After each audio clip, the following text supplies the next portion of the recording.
Cultural diffusion is the spreading out of a culture or culture traits from a central point. It happens in a variety of ways. One of the ways is through trade. The trading through countries presents different traits that go through the trade. An example would be how jazz music went from Africa to New Orleans through the trade of slaves.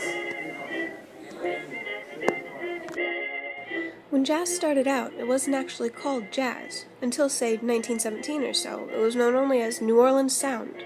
It wasn't until the 20s that the genre became popular, which sparked its spread across the U.S. But I'm getting ahead of myself. Jazz really started when African American and Creole musicians in, you guessed it, New Orleans started getting together and making music. Jelly Roll Morton, a ragtime and jazz pianist, started touring in 1906, and from there the sound just kept evolving. The first big names in jazz emerged circa 1920, Louis Armstrong, King Oliver, Kid Ory. These performers were crucial to diffusing the genre. By 1923, most of New Orleans' black musicians were forced to leave. Racism and prejudice drove them out. The Armstrong, Oliver, and Ory along with them.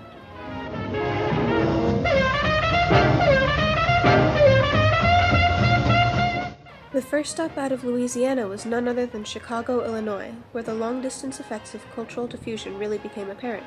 You see, out of the Big Easy and in the primarily gangster-run dance halls and clubs that the music was played in, jazz got taken down a notch or two on the intensity scale.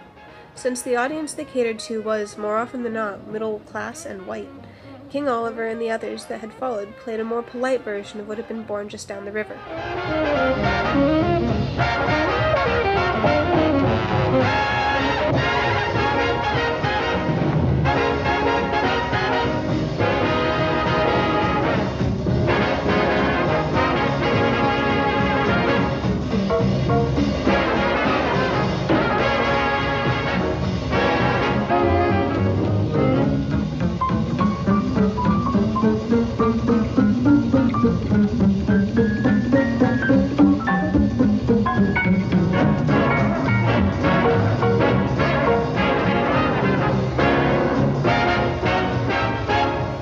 Pretty soon, though, jazz got too popular with Chicago's white folks. Sooner or later, it became segregated. On the white side, jazz was ever more sophisticated and cleaned up, while the colored clubs had a wilder and faster sound, though even they couldn't compare to the intensity of the original New Orleans sound. The Windy City continued to draw both crowds and talent, either way, and the musical style continued to shift. The party didn't stop until the end of the decade when the gangsters that had run the clubs that kept jazz alive were gotten rid of. While the 20s were a golden age of sorts for jazz, by the 30s it was clear that Chicago was headed full throttle for the swing era. That wasn't the end of jazz, though. Texas and the Midwest in general received an influx of new talent at the same time that Chicago did. Territory bands formed, each with their own distinctive style, and while not many of these bands ever became popular outside of the area they formed in, most were still very successful. The Trent Orchestra, for instance, could have gone very big very easily, but instead chose to remain famous on only a local scale. These bands often had colorful names, such as Happy Black Acres, Clouds of Joy, Boots and His Buddies, and the Blue Syncopators, and concentrated in cities like Dallas, and San Antonio, El Paso, and Fort Worth.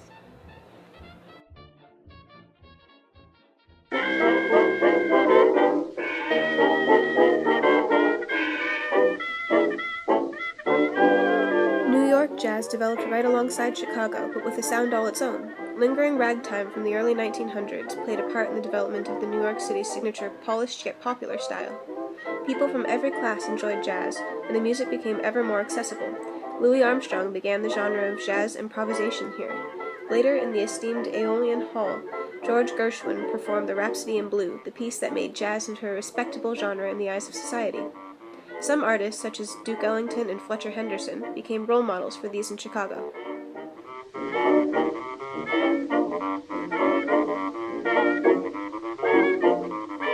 Kansas City, arguably the most important city to the development of jazz aside from New Orleans itself, was a key component in the spreading of the music. By the end of the 20s, nearly every band that did not have a connection to Kansas City was no longer on the metaphorical radar. Like Chicago, Kansas City was run by the gangsters. Tom Pendergast, head of the underworld, ran jazz-friendly establishments that provided the ideal place for musicians to go and hone their skills. Jam sessions, or after-hours get-togethers that featured musical duels between artists, could make or break reputations, and many noteworthy names came out of that kind of competition. The signature style of the era required a more country, bluesy feel. Even in 1938, though, Pendergast was arrested for income tax fraud, and the golden age of Kansas City jazz was over.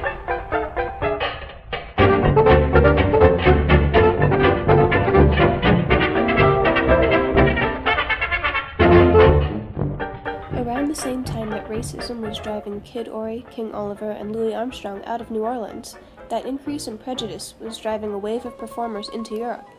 Migration began with a few bands, led by James Reese, touring the continent.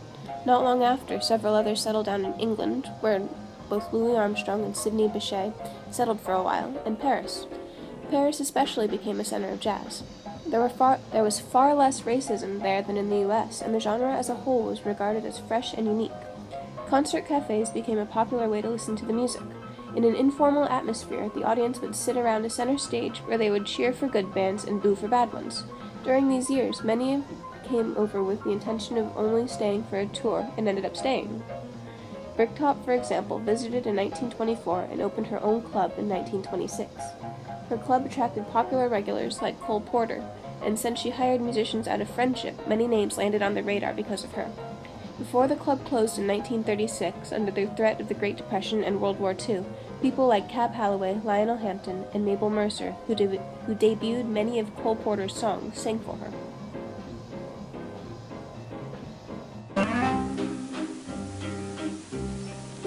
Над Кронштадтскою крепостью полночь темна, лишь прожектор играет бороздкою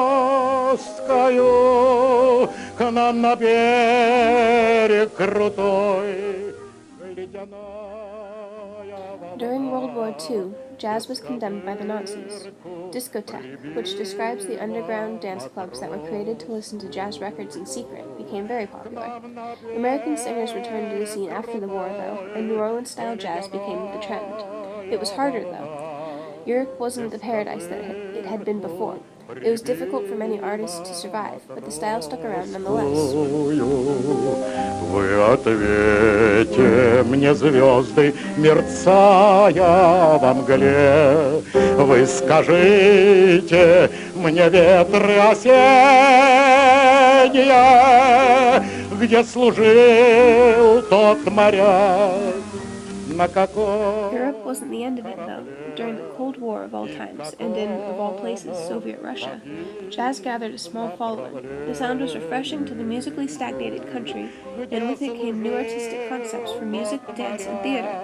One very anti-West Russian musician even went so far as to say, "From that decadent West came truly great symphony orchestras, with sounds that were electrifying, and they came year after year."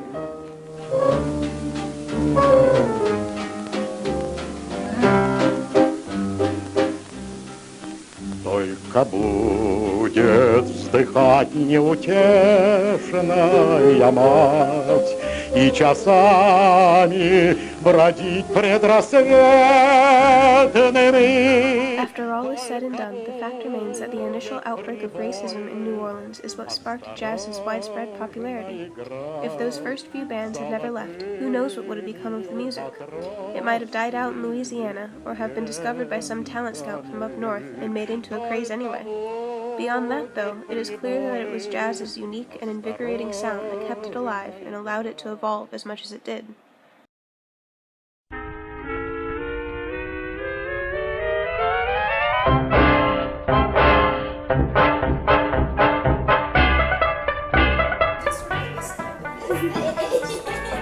Bye.